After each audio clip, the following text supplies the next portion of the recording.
Šiandien noriu pakalbėti vieną, mano galva, aktualią nūdienoj temą. Kai kurie žmonės iš tikrųjų kenčia nuo per mažos savivertės ir trūkstamo pasitikėjimo. Jeigu kažkuriems šitą temą neaktuali arba jausite, kad čia nėra jums tinkamo gylio, galite iš karto išjungti šitą video.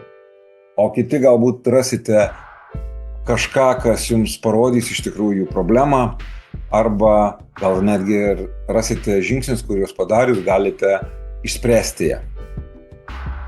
Daugelis žmonių, kai jiems trūksta pasitikėjimo arba jaučia, kad jų maža savivertė, ieško įvairių technikų ir metodų, kaip pasikelti visą tai. Bet dažnai būna tai tik pasekmė. O priežastis, viena iš priežasčių gali būti tiesiog tai, kad jūs esate geras žmogus. Taip, geras žmogaus problema. Geras žmogus natūraliai daro kažką gero dėl kitų, tikėdamas tos pačios grąžos savo.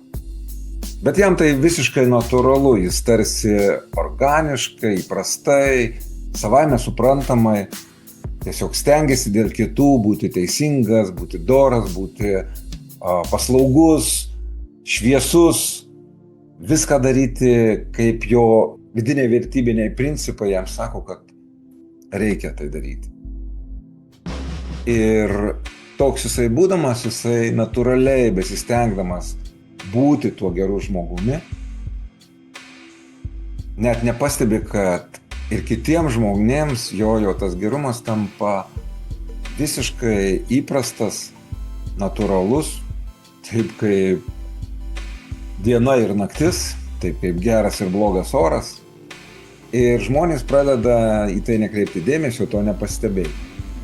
Ilgainiui pats žmogus ima tai jausti, kad jo pastangos yra nevertinamos, per mažai vertinamos. Ir dar blogiau atsitinka tada, kai dėl kažkokių tai priežasčių, tarkim, trūksta gyvybinės energijos, per daug streso darbe, o galbūt kažkokia liga ar negalavimas ir žmogus sutelkia dėmesį į save, nutraukdamas tuos gerus darbus. Žmonės, aišku, pripratę prie pastovių šitų gerumo dozių, pradeda spausti gerėtis, pradeda priekaištauti, kritikuoti, pradeda reikalauti, manipuliuoti tam, kad sugrįžtų viskas į savo vietas. O žmogui tada tiesiog nėra jėgų. Ir galiausiai jisai pradeda jausti nuoskaudą, neteisybę, pradeda jaustis tokiu nepilnaverčiu. Čia ir pradeda trūkinėti pasitikėjimas savimi. Ir kažkuria dalimi jisai ima tikėti toj žmonėmis, kad jis kažko nepadaro, jisai nėra pakankamai geras. Iš to stengiasi dar daugiau daryti tai, kas gera. Ir kuo labiau daro, tuo labiau priprantama. Jis bedarydamas visiškai pradeda ignoruoti savo poreikius, savo reikalus ir galiausiai kitus pastato aukščiau nei save. Ir žmonės kiti tarsi veidrodis.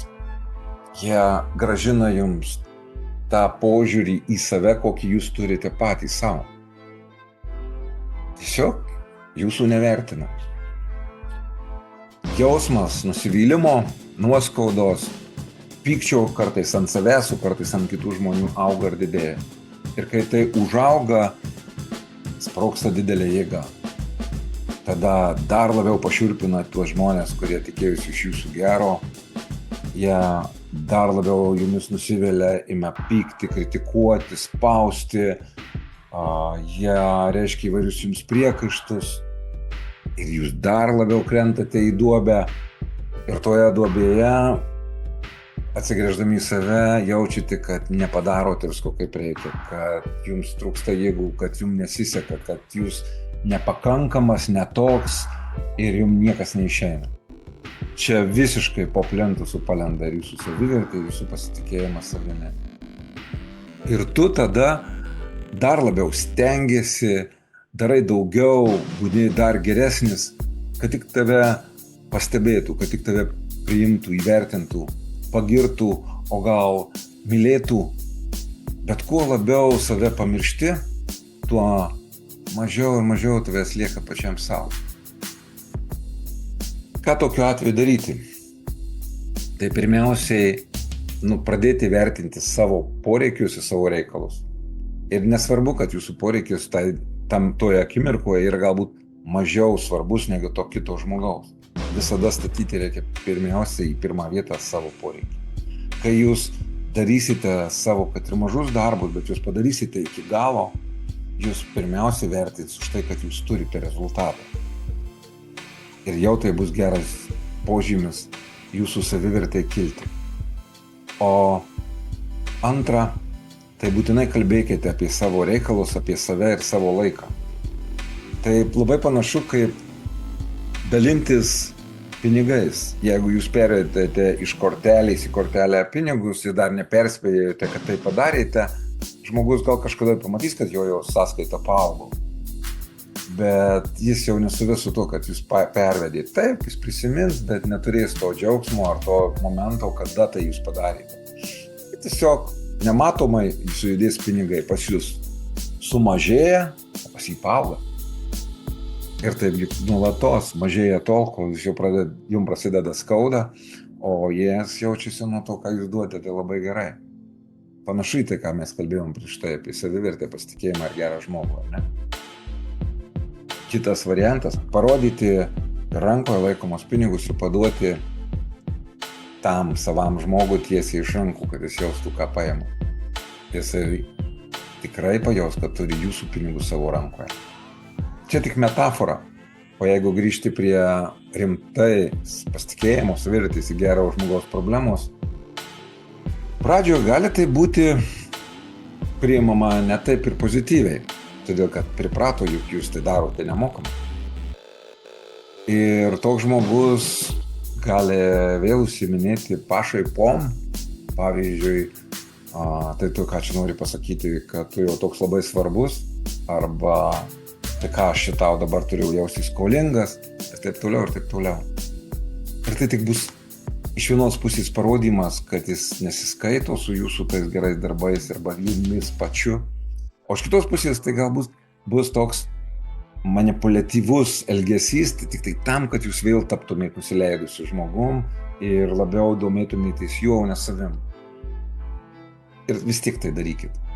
Tai savotiškas derybų momentas, kada nori tas žmogus, nenori, bet jis įsisavina tai, kad jūs dabar būtent skirėte jam atimdami iš savęs kažką. Ir jis tai išgirdo, jis tai pamatė.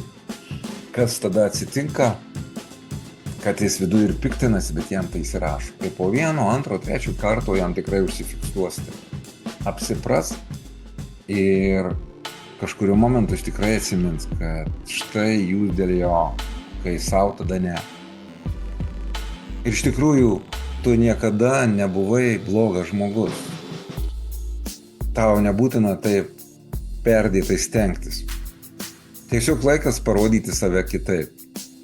Prieš darydamas gerą, parodyk, kur tu pats iš tikrųjų esi. Parodyk savo užimtumą, savo ribas. Tik tada, kai tavo vidus bus užsipildęs, tvirtas ir patenkintas gautais rezultatais, tu galėsi duoti žymiai tikresnę pagalbą kitiems. Ir jinai bus pastebėta ir įvertinta kitaip. Ir jeigu šis video palietė tave, pasidalink jo, arba jeigu kilo kažkokios mintys, kurias nori dabar parašyti, nesvarbu, ar tai bus priekaištas, o galbūt pastebėjimas, ar geras žodis, būtinai tai parašyk. O jeigu nori staigesnio ir gilesnio pokyčio, galime susitikti. Aš iš tikrųjų tam, kad padėčiau tokiuose situacijose žmonėms.